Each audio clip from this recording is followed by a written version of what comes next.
అసలు మాధురి ఆ phone call చేయకుండా ఉండుంటే మేము దేశం దాటుతున్న విషయం మా నలుగురిని దాటి వెళ్లేదే కాదు. నాకు తెలిసి ఈ విషయం ఈ పాటికి జగదాత్రి జేడీకి చెప్పేసి ఉంటుంది. ఆ జేడీ నన్ను పట్టుకోవడానికి టీంతో సహా రంగంలోకి దిగి ఉంటుంది.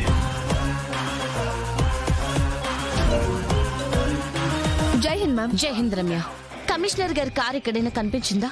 లేదు మ్యామ్, మీరు చెప్పినట్టు ఎయిర్పోర్ట్ వరకు వెతుక్కుంటూ వెళ్తున్నాం. సార్ వాళ్ళ కార్ అయితే ఎక్కడా కనిపించలేదు. రమ్య సార్, ఎవరైనా ఫోన్ స్విచ్ ఆన్ చేశారా? లేదు సార్, నలుగురు ఫోన్లు ఇంట్లోనే స్విచ్ ఆఫ్ అయిపోయాయి. ఓకే.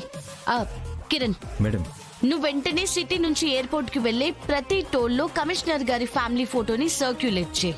Okay ma'am. ఏ టోల్ దాటినా మనకి ఇన్ఫర్మేషన్ రావాలి. Okay ma'am. ఆ, బ్రిలియంట్ ఐడియా దాత్రి. టోల్ దగ్గర మామయ్య ఖచ్చితంగా దొరుకుతాడు. నలుగురు ఫోన్లు ఇంట్లోనే స్విచ్ ఆఫ్ అయిపోయాయి.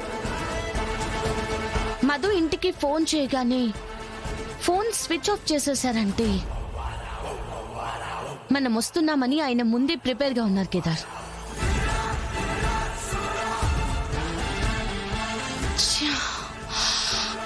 ఆయన ఒక పోలీస్ ఆఫీసర్ అన్న విషయం మనం మర్చిపోయాం.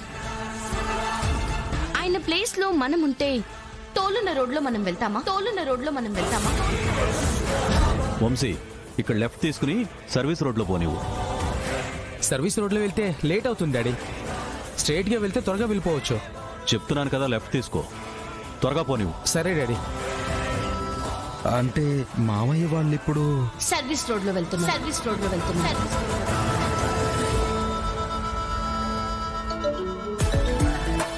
కిరణ్, మీరు మెయిన్ రోడ్ నుంచి సర్వీస్ రోడ్ లోకి వచ్చి కమిషనర్ గారి వెహికల్ ని సర్చ్ చేయండి. అలాగే మ్యామ్.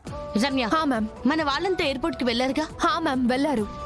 డిపార్చర్ దగ్గర వెయిట్ చేస్తున్నారు. అక్కడ కాదు, ఎయిర్పోర్ట్ కి ఎంటర్ అయ్యే ప్రతి రోడ్ దగ్గర ఉండమని చెప్పు. ఇంటి ప్లాన్ చేసిన కమిషనర్ గారు ఎయిర్పోర్ట్ దగ్గర పోలీసుల దగ్గర తప్పించుకోవడానికి ఆయన మనుషుల్ని పెట్టుకొని ఉంటారు. Copy ma'am.